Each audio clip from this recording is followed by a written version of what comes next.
যাতে পরবর্তীতে যারা কর্মরত তাদের কোনো সমস্যা না ফেস না করতে হয়। কোশ্চেন করেছি আমরা কি সবাই কি আমরা কি ইয়েতে ছিলাম? Not necessary. আমাদের মধ্যে যে যদি কেউ অন্যায় করে থাকে রিয়েলি সেটা রিভিউ করা হোক। আপনাদের এই যে কমিটিটা করেছেন এখানে তো রিটায়ার্ড পারসন যাদেরকে জোর করে পূর্বক রিটায়ার্ড করা হয়েছে, সবাই যে শুধু রিটায়ার হয়েছে তা না, বিভিন্নভাবে ক্ষতিগ্রস্ত হয়েছে। যারা ক্ষতিগ্রস্ত হয়েছে তাদের সংখ্যা কতটুকু হতে পারে? এটা আমি যেটা বললাম আমাদের প্রাথমিক আপনার ধারণা আমাদের 4 to 500। 4 to 500। আচ্ছা আচ্ছা।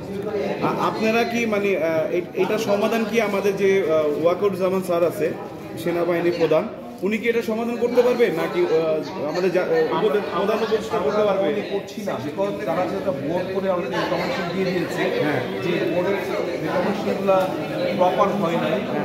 এবং আমরা ফান্ডামেন্টাল যে ফিলসফিক্যাল লেভেলে কথা বলছি, যারা আমাদেরকে অন্যায় করেছে তারা রিভিউ করতে পারে না। এটা আইনের যে বেসিক একটা প্রেমাইস সেটা পরিপন্থী। আর সেই পারবে একটা সেকেন্ড বডি, একটা নিউট্রাল বডি পারবে। আপনি যদি আমাকে পানিশমেন্ট দেন, নিউট্রাল বডি কারা এখানে কাজ করতেছে, কারা? কেউ কাজ করছে না। সেই জন্য তো বলছি যে আমরা চাই একটা স্বাধীন কমিশন হোক, সরকারি একটা কমিশন করে দেয়, সেখানে মিলিটারি অফিসারই থাকতে পারে এবং তারা সেখানে যদি সার্ভিং অফিসার রাখতে চায় থাকুক, ঠিক আছে? তারাই তো কাগজপত্র দিবে, তারাই তো সব এভিডেন্স দিবে। সো দিস শুড, বাট এটা পুরো বাহিনীর উপরে ছাড়া যাবে না। বাহিনীর উপরে ছেড়ে দিলে এটা আসলে ন্যায্য অধিকারটা পাবে না। এটা এটা এটা আপনাদের বোঝা উচিত, ঠিক আছে? এটাই আমরা বারবার বলার চেষ্টা করছি। আমরা কিন্তু বাহিনীগুলোকে আন্ডারমাইন করতে চাই না।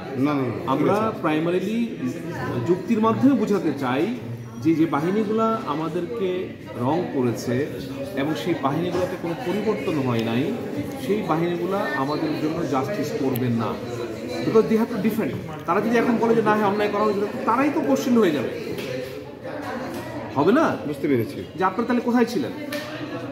General Waquruzzaman he was a military secretary. ওনার দপ্তরই তো ম্যাক্সিমাম এই গত 15 বছরে যতগুলা এই চাকরি চুক্তি হয়েছে বা বিভিন্ন হয়েছে ওনার দপ্তর থেকে তো প্রসেস করেছে। তো আজকে যদি উনি স্বীকার করেন যে অন্যায় হয়েছে, তাহলে তো ওনার আগের কোশ্চেনেবল হয়ে যাচ্ছে। That's what we are saying, যে একটা সেকেন্ড একটা নিউট্রাল বডি করতে হবে, সেটাই চাচ্ছি। এটা করার ক্ষমতা কার আছে? প্রধান উপদেষ্টা আছে। আচ্ছা, অবশ্যই প্রধান উপদেষ্টা আছে।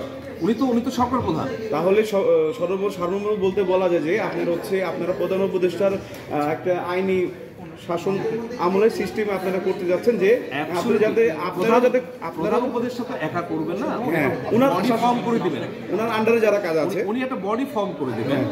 এখন এই বডিটাকে স্বাধীন কমিশন আমরা চাই, বাট মেবি এটা একটা ইন্ডিপেন্ডেন্ট একটা বোর্ডও হইতে পারে। আমরা তো আমাদের দাবিটা দিচ্ছি। আমরা মনে করি স্বাধীন তদন্ত